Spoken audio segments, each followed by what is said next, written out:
looking at Oh, good evening. Welcome to the 2011 Outdoor Finn Hockey Classic Selection Show. First off, I'd like to introduce our panel of experts. All the way to the left over here is Jason Juntilla.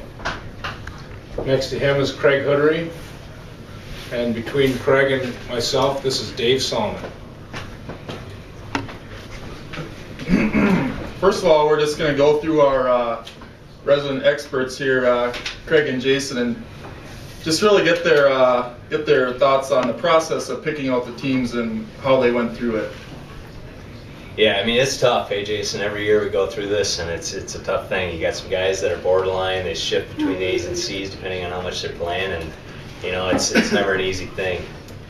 Yeah, it's always tough. I mean, you get these guys that are they're good last year and they just kind of lose their step. I don't know if it's because they've been married for 2 years now and they just throw on an extra 10 pounds and they kind of lose their step and they go down a grade. And some guys kind of pick up their game. There's been a few guys that have picked up their game and brought it up, maybe a notch or two. But, I'd also like to give a special thanks to Lindsay Hoodery, Craig's wife here, for letting him, in one more season of the outdoor hockey. We all know his days are numbered here. So thanks a lot, Lindsay. Show could be the last. Enjoy it, folks.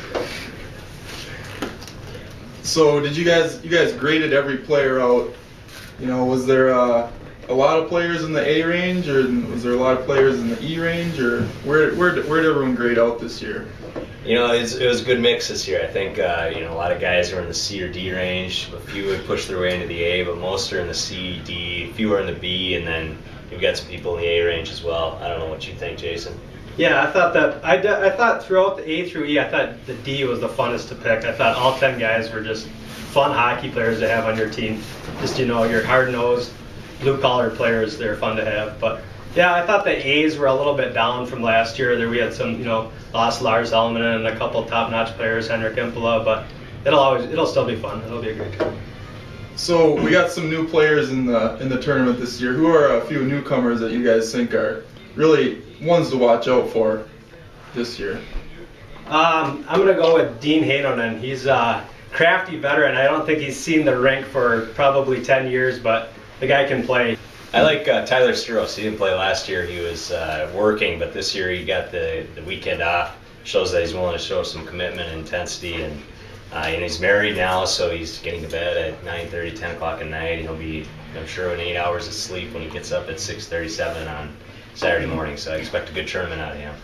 It's a good pick. He's a magician with that puck. Yes, he is. Okay, moving on to some of the scrappier players in the tournament. We all know that Glenn Juntilla and Bill Aho dropped the gloves last year for an entertaining round of fights there. Who's most likely to get a little heated this year and maybe throw it on the old gloves?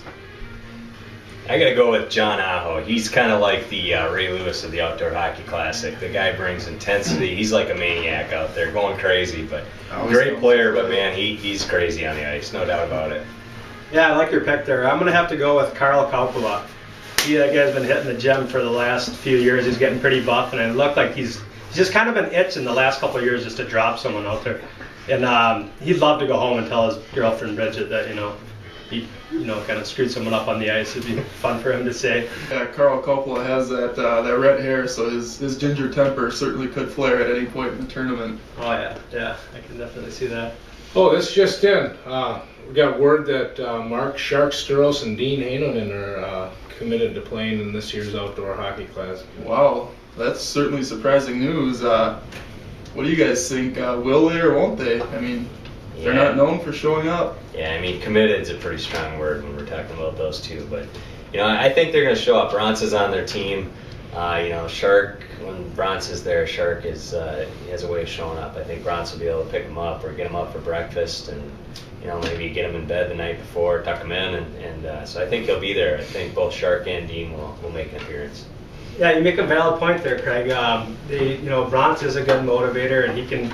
Those younger guys listen to an older guy like that. But the thing about it is that Shark and Dean, they got to be tucked in by 9 o'clock. Otherwise, there's no chance they're getting up for this thing. I mean, we're talking 5:30, 0 degrees. I mean, they could easily just roll over.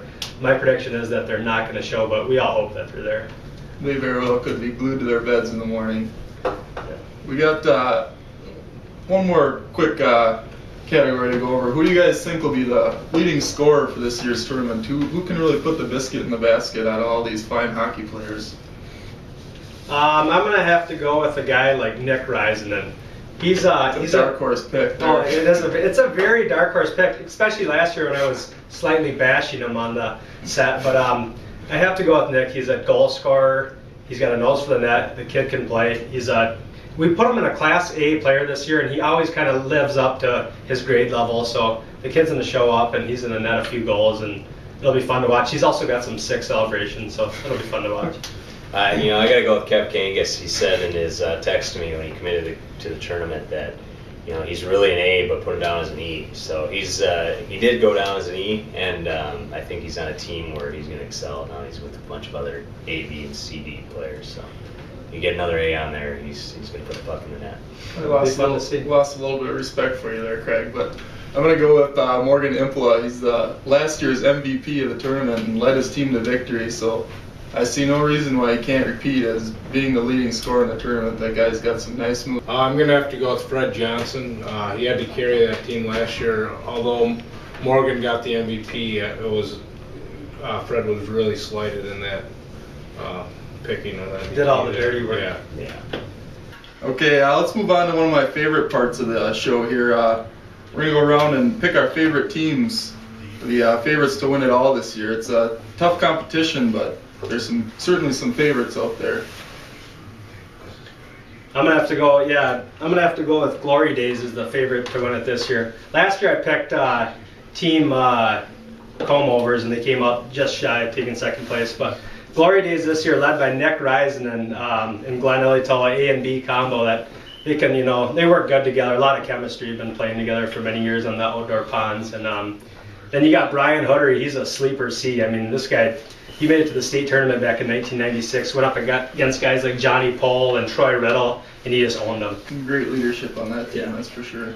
Yeah, I like the UP legends. You got Bron Silitello, he's been roommate free for over a year now, so he's really been focusing and able to, get settled in and focus on hockey. We've got Bill and Todd Hanonen. You got the Hanonen connection. Expect some good chemistry out of those two. We got Phil Pietala. He played at Tech. He's obviously, he can still play.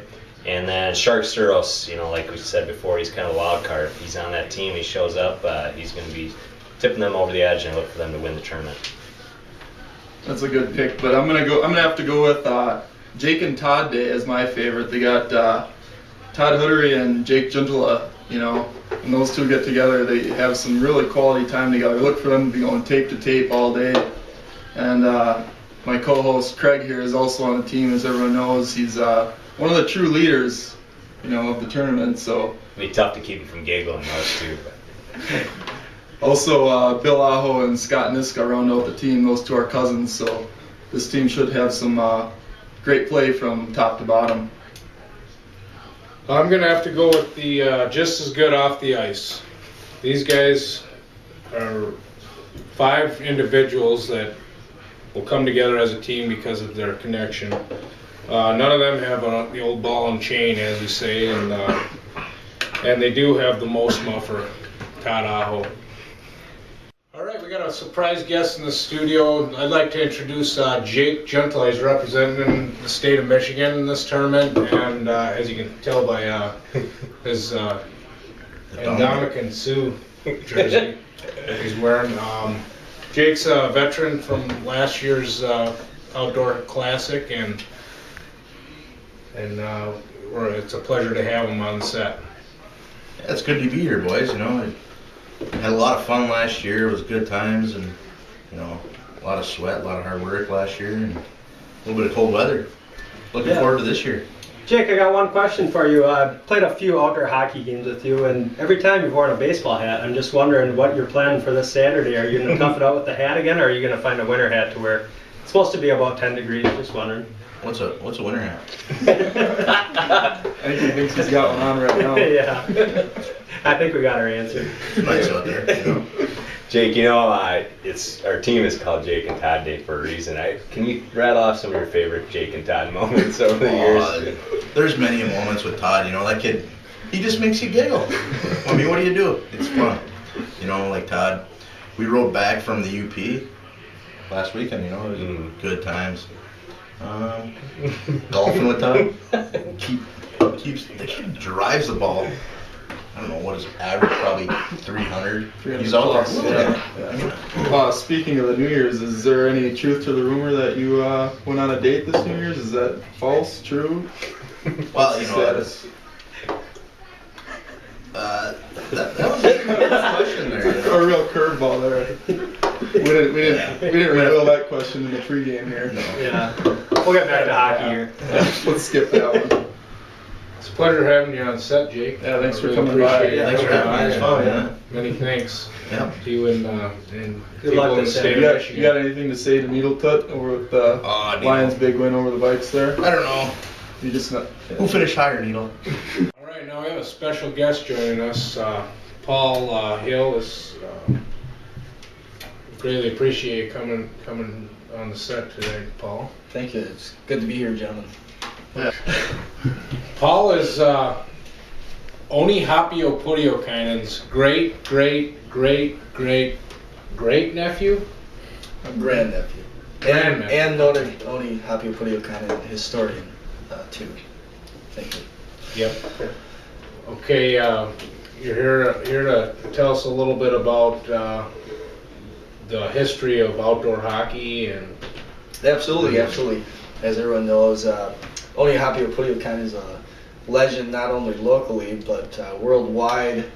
He's basically the grandfather or great-grandfather of outdoor puck. And last year, as a representative of the Oni Hapio-Putiokainen Legends Club and a representative thereof, I had the privilege of giving the word that Oni Hapio-Putiokainen gave his personal seal of approval for the first annual Outdoor Hockey Classic. Well, gentlemen, I'm back again, and I'm proud to announce that Oni Hapio-Putiokainen has decided to give his seal of approval for the second annual Outdoor Hockey Classic. Boy, that's great news. Thank you, Paul. Paul. I think we've all It's a been big waiting to sigh hear relief, that. I yeah. think we've all been Yeah. waiting to hear that news. That's fantastic. Yeah. Thank you, Paul. Thank you. Thank No you. problem.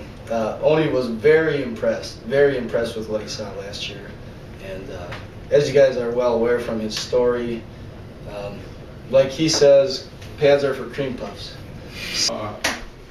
Guys, I'm just getting word here that the tournament fee has been cut nearly in half. Oh, wow. Wow, that's fantastic news. And also there's going to be Little Caesars Pizza.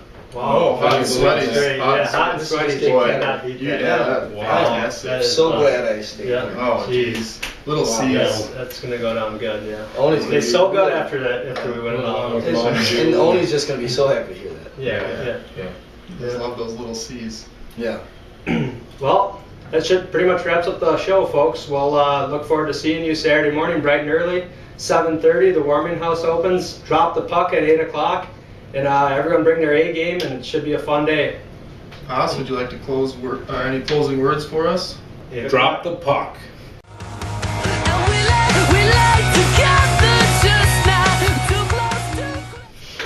Yeah, that was a good show. Real good show. It's only a week away. Wow. I'm excited. Yeah. It's gonna be nice. My entrance will be. Thank you. Thank you, gentlemen. That's great to have you.